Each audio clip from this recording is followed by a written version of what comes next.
First நாளே ஆளுக்கு ஒன்று சொல்லி ஒரு படத்தை இமேஜை உடைக்கிற மாதிரிலாம் இருந்துச்சு. அந்த பயத்தில் அவங்களும் கோர்ட்டுக்கு போனாங்க. இப்போ நீதிமன்றம்னு ஒன்று சொல்லியிருக்கு.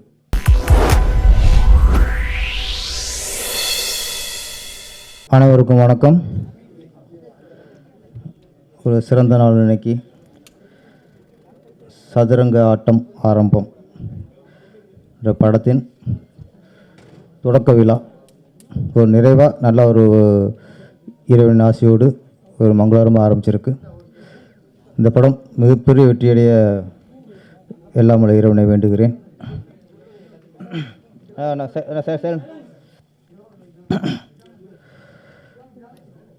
இந்த படத்தின் தயாரிப்பாளர் வினோத் வி சர்மா அவர்கள், அதாவது பிவிஎஸ் கம்பெனி. ஆமாம், வீணாலே விக்டரி தான், இல்லை 2 வி இருக்குது, டபுள் விக்டரி தான் இருக்குது. தயாரிப்பாளர் பேசும்போது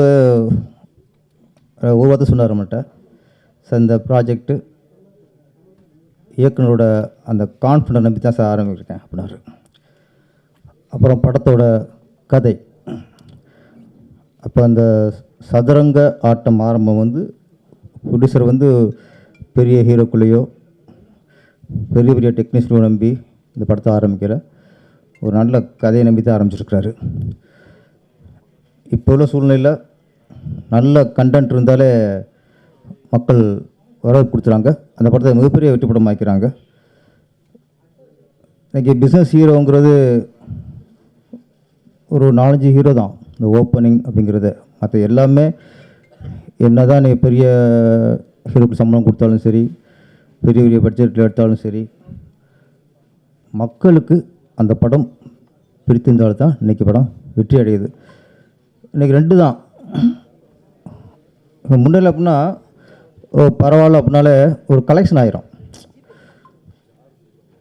படம் ஒரு பார்க்கலாம் அப்படின்னாலே அந்த படம் அது வெற்றி படம், பரவாயில்லனாலும் வெற்றி படம் தான், ஒரு கலெக்ஷன் ஆயிரும். இப்போது சூழ்நிலைகள் வேறு மாதிரி இருக்குது. ஒன்று கலெக்ஷன், இல்லைன்னா வரமாட்டேங்குது. அப்போ இப்போ இந்த மாதிரி சூழ்நிலை தான், ஏதோ படம் எடுத்தோம், ஒரு பரவாயில்லாமல் எடுத்துட்டோம், போட்ட காசு வந்துடும் நினச்சி இப்போ எடுக்கிற சூழ்நிலை இப்போ இல்லை. இப்போது அதனால் நம்ம பிடிச்சி ரொம்ப தெளிவாக இருக்கார். கதையை நம்பி தான் படம் எடுத்திருக்காரு, இந்த கண்டென்ட் நம்பி தான் படம் எடுத்திருக்காரு. இதை கரெக்டாக இப்போ வந்து ப்ரொடியூசர் வந்து முதல்ல நம்புறது அப்படின்னா கதையும் இயக்குனரையும் நம்புவாங்க. அதுதான் ஆரோக்கியமான ஒரு ப்ராஜெக்ட். எந்த ப்ராஜெக்டு முழுக்க முழுக்க கதையை நம்பி எடுக்கப்படுதோ, இந்த கதை மிகப்பெரிய வெற்றி அடையும் அந்த நம்பிக்கையில் ஆரம்பிக்கப்படுதோ, அதுதான் ஆரோக்கியமான ப்ராஜெக்ட். அந்த வகையில் இந்த சதுரங்க ஆட்டம் ஆரம்பம் ஒரு ஆரோக்கியமான ப்ராஜெக்ட். ப்ரொடியூசரு டைரக்டர் நம்பிட்டார். டைரக்டர் முதல் வேலை அப்படின்னா நம்ம வெற்றி அடைகிறோம், நம்ம பெரிய சம்பாதிக்கிறோம், நம்ம பெரிய பொருள் வச்சுக்க போகிறோம், அடுத்த விஷயம். ஒரு நல்ல இயக்குனருடைய முதல் அடையாளம் நம்மளை நம்பின ப்ரொடியூசர், அவர் நம்பிக்கை காப்பாற்றணும். இதுதான் அந்த நம்பிக்கை காப்பாற்றினால மிகப்பெரிய இயக்குனர் ஆயிடுவான். நம்ம படம் சில இடங்களில் பார்த்தா படம் ஆரம்பிச்சுறாங்க டைரக்டர், அதுக்கப்புறம் வேறு மாதிரி எல்லாம் ஒரு மிஸ் அண்டர்ஸ்டாண்டிங் வந்துடுது. நம்ம இயக்குனர் ராமச்சந்திரன் வந்து கடின உழைப்பாளி, சினிமா மீது ரொம்ப ரொம்ப ஒரு பாசம், அன்பு, காதல் எல்லாம் சினிமாவில் வச்சுருக்காரு. கண்டிப்பாக இயக்குனர் ராமச்சந்திரன் வந்து முதல்ல பிடிச்ச நம்பிக்கையை காப்பாற்றுவார். நம்ம நம்பி யாரும் ப்ராஜெக்டை ஒப்படைச்சாங்களோ அவங்க ஃபஸ்ட்டு படம் நல்லா இருந்ததுனாலே போதும். அதுக்கப்புறம் தான் நான் என்னுடைய திருப்பாச்சி படம் எடுத்துகிட்டு எனக்கு விஜய் சார் ஒரு 3 மணி நேரம் கதை சொன்னேன். இப்போ 3 மணி நேரம் கதை கேட்டு ஓகேன்ட்டார். அவர் ஓகேன்னு சொன்னதுக்கப்புறம் தான் எனக்கு பயம் வந்துச்சு. ஏன்னா நான் அப்போ அசிஸ்டன்ட் டைரக்டர், அவர் பெரிய மாஸ் ஹீரோ. நம்மளை நம்பி நம்ம ஒரு 3 மணி நேரம் சொன்ன கதையை நம்பி நம்மளுக்கு காலேஜ் கொடுத்தாங்கும்போது அது என்ன சொல்கிறதில்ல, பயம், அக்கறை, விஜய் சாரோட நம்பிக்கையை காப்பாற்றணும், அது ஒன்று. அதுக்கப்புறம் சௌத்ரி சார் அங்கேயும் அப்படி தானே, அசிஸ்டன்ட் டைரக்டர் தான். அவரும் ஒரு கதை நம்பி இவ்வளோ பெரிய ப்ராஜெக்ட் கொடுத்துட்டார். நான் படம் முடிச்சுட்டு ஃபஸ்ட் காப்பி நான் மக்கள் என்ன சொல்கிறாங்க, மக்களுக்கு ரிசல்ட் எப்படி, அந்த தாட்டுக்கு போகல. எனக்கு விஜய் சார் வந்து படம் பார்த்துட்டு என்ன சொல்கிறாரு, அவர் தான் நம்பி கால்ஸ் கொடுத்துருக்காரு. விஜய் சார் ஃபஸ்ட் காப்பி பார்த்துட்டு நீங்கள் கதை சொன்னதை விட 3 மடங்கு எடுத்துருக்கீங்க சொன்னார். அப்போ தான் எனக்கு திருப்தி ஃபஸ்ட்டு. அதேமாதிரி சௌதி சார் அவர் ஃபஸ்ட் காப்பி பார்த்துட்டு நல்லா ஒடுமையா அப்படின்னாரு. இந்த வார்த்தை தான் எனக்கு முதல் வெற்றி. அதுக்கப்புறம் மக்கள் கொடுத்தா அடுத்த வெற்றி. யாரும் நம்பி ப்ராஜெக்ட் பண்ணுறாங்க. ஏன்னா ஒரு அசிஸ்டண்ட்டாக இருக்கிறவங்களுக்கு ஒரு ப்ரொடியூசரை வந்து ஒரு வாய்ப்பு கொடுக்குறாங்க. அது வாய்ப்பு இல்லை, அது வாழ்க்கை. அது வாழ்க்கைன்னு உணர்ந்தாத்தான் இதான் நம்ம லைஃப். இதை உணர்ந்தாத்தான் நம்ம வெற்றியை வந்து உருவாக்க முடியும். இது வாய்ப்பாக நினச்சிட்டோம்னு வச்சுங்களேன், அது ஒரு ஏதோ ஒரு வேலையில் வந்து நம்மளுக்கு வேலை கிடைக்கிற மாதிரி தான். இது வேலை கிடைக்கிற விஷயம் இல்லை. இது ஒரு உதவி இயக்குனருக்கு முதல் படங்கிறது சவால், வாழ்க்கை இது. அப்போ ஒரு வாழ்க்கை வந்து ஒரு பிடிச்சி கொடுக்கும்போது அதை நம்ம காப்பாற்றணும். எனக்கு ராமச்சந்திரனில் ரொம்ப நம்பிக்கை இருக்குது. கண்டிப்பாக நம்ம வினோத் சாரோட நம்பிக்கை அவர் காப்பாற்றுவார். அந்த சதுரங்க ஆட்டம் ஆரம்பம் ஒரு வெற்றி ஆரம்பமாக தான் இது அமையும். இன்னொரு நல்ல விஷயம் இப்போ ஒன்று எப்படின்னா, இடையில கொஞ்சம் ப்ரொடியூசருக்கெலாம் தயாரிப்பாளருக்கெலாம் முதல் நாள் 2 நாளில் இந்த ரிவ்யூஸ் வெற்றியை பாதிக்குதோ, முதல் 2 நாள் உள்ள விமர்சனங்கள் வெற்றியை பாதிக்குதோ அப்படின்னு சொன்ன பயம் வந்துச்சு அவங்களுக்கு. ஏன்னா நிறைய ஃபஸ்ட் நாளே ஆளாளுக்கு ஒன்று சொல்லி அது ஒரு படத்தை இமேஜை உடைக்கிற மாதிரிலாம் இருந்துச்சு. அந்த பயத்தில் அவங்களும் கோர்ட்டுக்கு போனாங்க. இப்போ நீதிமன்றம்னு ஒன்று சொல்லியிருக்கு. ஒரு நல்ல வார்த்தை சொல்லிச்சு, ஒரு படத்துக்கு நல்ல விமர்சனத்தை சொல்லும்போது நீ ஏற்றுக்கிற உங்களுக்கு அதே ஆட்கள் வந்து படத்தை விமர்சனம் உங்களுக்கு எதிராக இருக்கும்போது ஏன் உங்களுக்கு ஏற்றுக்கிற மனப்பான்மை இல்லை? சரியான கேள்வி தான். விமர்சனங்கிறது நல்லதையும் ஏற்றுக்கணும், கெட்டதையும் ஏற்றுக்கணும். ஆனால் அதே சமயத்தில் விமர்சனங்கள் நாகரிகமாக இருக்கணும், விமர்சனம் ஆரோக்கியமாக இருக்கணும், விமர்சனம் நேர்மையாக இருக்கணும். தர்மத்துக்கும் தர்மத்தில் வந்து எதிர்மறை தர்மம் நேர்மறை தர்மமும் இல்லை. தர்மம் தான். அதில் எதிர்மறையாக இருந்துச்சுன்னா அது அதர்மம். அது விமர்சனம் வந்து ஒரு தர்மத்துக்கு ஈக்குவல், நீதிக்கு ஈக்குவல், நியாயத்துக்கு ஈக்குவல். அது விமர்சனம் தான். விமர்சனத்தில் வந்து தர்மத்தை விமர்சனம் அது நேர்மையாக இருக்கணும், நேர்மையாக தான் விமர்சனம். அப்போ விமர்சனம் வந்து நிறையும் சொல்லணும், குறையும் சொல்லணும். அதுதான் இப்போ நான் ஒரு படம் எடுத்து என்னோடய படத்தை நிறைய குறை சொன்னால் தான் நான் அந்த குறையெல்லாம் மைண்டில் ஏற்றிக்கிட்டு அடுத்த படத்துக்கு நான் வந்து சரி பண்ண முடியும். அப்போ விமர்சனம் வந்து ஒரு இயக்குனரை அவர் குறையை உணர்ந்து அடுத்த படத்தை சரி செய்யணும். அடுத்த படத்தில் அந்த குறையெல்லாம் சரி செய்கிற அளவுக்கு தான் விமர்சனம் இருக்கணும். அதை தான் நாங்கள் எதிர்பார்க்குறோம். நீங்கள் எல்லாத்தையும் சூப்பர் படம் வேறு லெவல், இந்த படத்தை ஈக்குவலாக இல்லை அப்படிலாம் சொல்லணும் அவசியம் இல்லை. நல்லதையும் சொல்லுங்கள், குறையும் சுட்டி காட்டுங்க. அதே நேரத்தில் நீதிமன்றம் என்ன சொல்லியிருக்கு, விமர்சனம் அவதூறாக இருந்தால் நீங்கள் போலீஸில் கம்ப்ளைண்ட் பண்ணலாம். அதிகமாக ஏன்னா இன்றைக்கி என்ன சொன்னால், இன்றைக்கி ஆரோக்கியம் ஃபஸ்ட்டு ஒரு காலத்தில் பத்திரிகை விமர்சனம் பார்த்தோம், ஆனந்தவுடன் குமுதம் பத்திரிகை விமர்சனம் பார்த்தோம். அதேபோல் மீடியாக்கள் விமர்சனம் பார்த்தோம். அப்போ ஒரு பத்திரிகை விமர்சனம் பார்த்துட்டு மக்கள் படத்துக்கு போனாங்க. ஒரு மீடியாவில் சொல்கிற விமர்சனத்தை பார்த்து மக்கள் படத்துக்கு போனாங்க.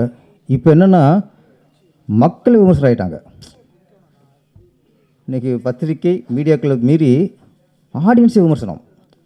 சுட தோசை சுட்டு கொடுக்குற மாதிரி தியேட்டர் வாசலே சுட்டு கொடுத்துறான். நம்ம மக்களுக்கு தான் படம் எடுக்கிறோம். அப்போ மக்களுக்காக நம்ம அவங்க விமர்சனம் தாங்கிக்கணும். அதே நேரத்தில் மக்களுக்கும் கொஞ்சம் நாகரிகமாக, இப்போ கோர்ட் என்ன சொல்லுதுன்னா, எதுக்கு இது அவதூறுன்னு சொல்லுன்னா, நாகரிகமில்லாத விமர்சனங்கள் அவதூறு. அப்போ விமர்சனம் பண்ணுங்கள், அது ஒரு நாகரிகமாக பண்ணுங்கள். அதான் இன்றைக்கி வேண்டிக்கிறது. ஆனால் இன்றைக்கி வந்து மக்களே படங்களை விமர்சனம் பண்ண ஆரம்பிச்சிட்ட காலகட்டம். அதனால் மக்களுக்கு ரொம்ப பயப்படணும். நம்ம ஏதோ படம் எடுத்துகிட்டு ஒப்பேத்தலாம்லாம் இல்லை. முழுக்க நேசித்து பண்ணணும். வெற்றி மட்டும் குறிக்கோளாக இருக்கணும். ஒரு ஸ்கிரிப்டை இயக்குனர் மட்டும், ஏன்னா இயக்குனர் மட்டும் வச்சுக்கும்போது அவருடைய இது அவருடைய திறமைக்கும் அவருடைய சிந்தனைக்கும் தான் இருக்கும். அதை 4 பேர்கிட்ட 4 பேர் இல்லை, ஃபஸ்ட்டு படம் 40 பேரோட கதை சொல்லலாம், தப்பே இல்லை. நமக்கு தேவை வெற்றி. இன்னொரு சொன்னால் தப்பாயிருமோ, அவங்களுக்கு சொன்னால் தப்பாயிருமோ, அந்த ஈகோவே இருக்கக்கூடாது.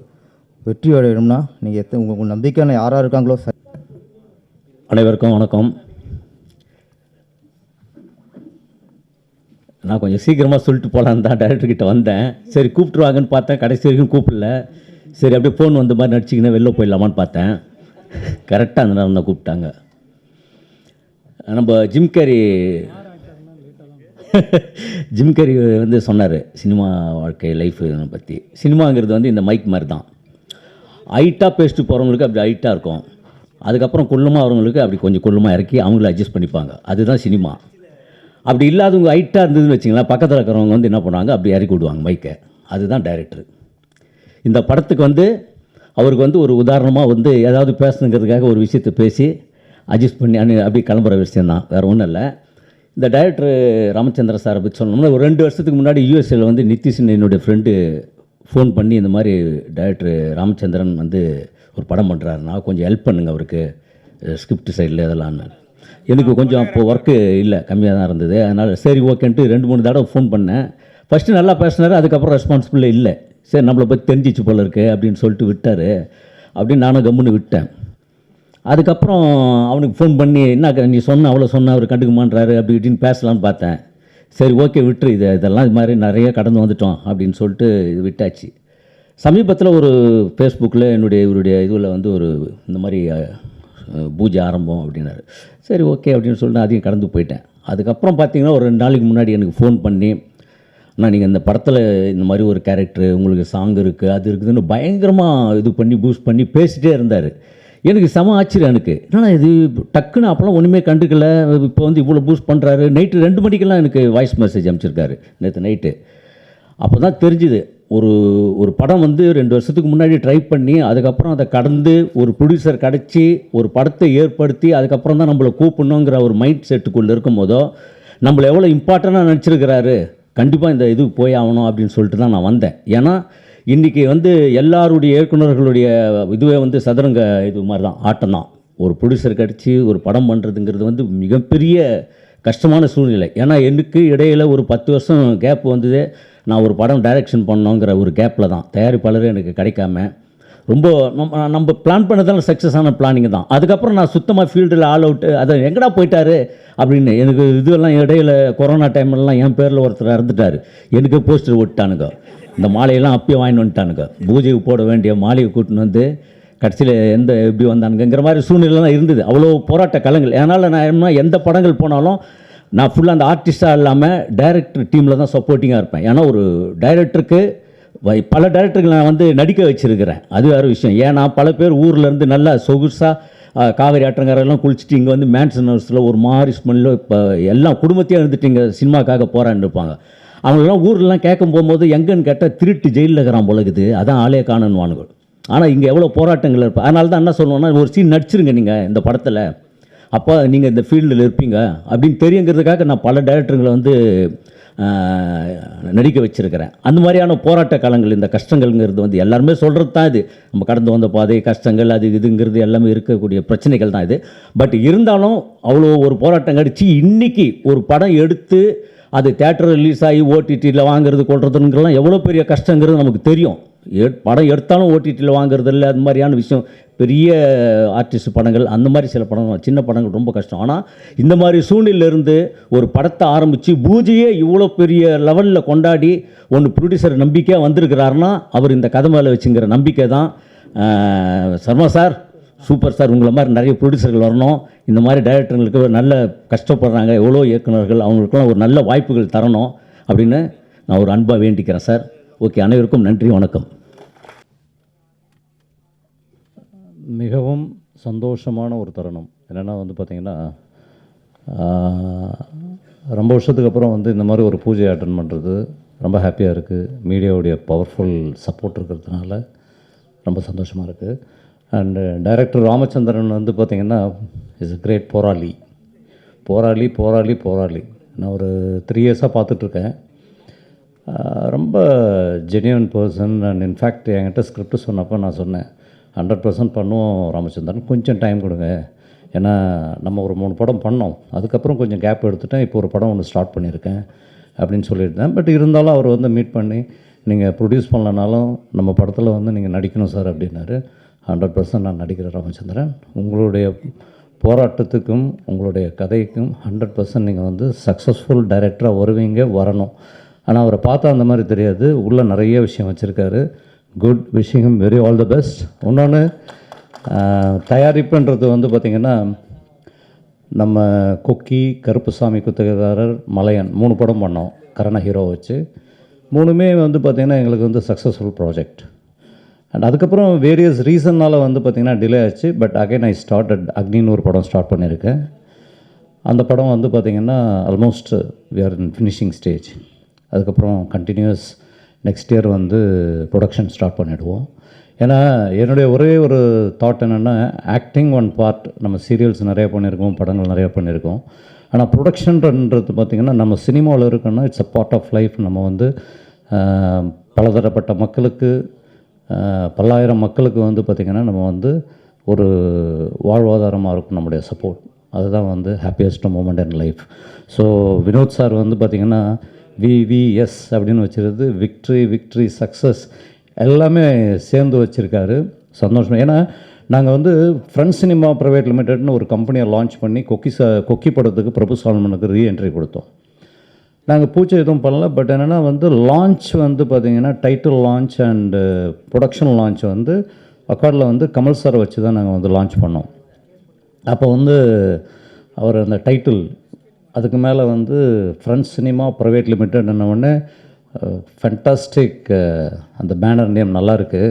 ஆனால் என்ன ஒன்று, அந்த டைட்டில்லே வந்து பார்த்திங்கன்னா அந்த லோகோவே வந்து பார்த்திங்கன்னா ஒருத்தவங்க வந்து எல்லாம் வில்லேஜெல்லாம் வந்து நம்ம வந்து அந்த குதிரை, அது என்ன சொல்லுவாங்க, பச்சை குதிரை ஏறி விளையாடுற மாதிரி தான் அந்த சிம்பிளே இருக்கும். ஒரு நண்பன் மேலே இன்னொருத்தன் வந்து ஏறி அப்படி நிற்கிற மாதிரி இருக்கும். அப்போ தான் சொன்னார், குனிஞ்சிருக்கிற நண்பன் வந்து கொஞ்சம் குனிஞ்சிட்டான்னா மேலே இருக்கிற நண்பன் வந்து பல்லெல்லாம் போயிடும், அதனால் நீங்கள் ஃப்ரெண்ட்ஸுங்கெல்லாம் எப்பயும் ஒன்றா இருந்து பக்காவை பண்ணணும் அப்படின்னாரு. We made it, we are happy enough.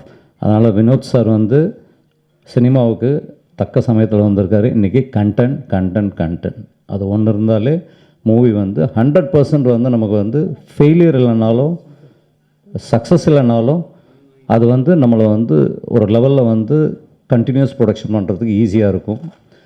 Anyway thank you sir, thank you so much. Wishing every one very all the best. And மீடியாவை வந்து நான் ரொம்ப வருஷத்துக்கு அப்புறம் வந்து திரும்பவும் பார்க்கறதுல ரொம்ப சந்தோஷப்படுறேன். Wishing the director thank you so much. Wishing all the best. Thank you guys, by.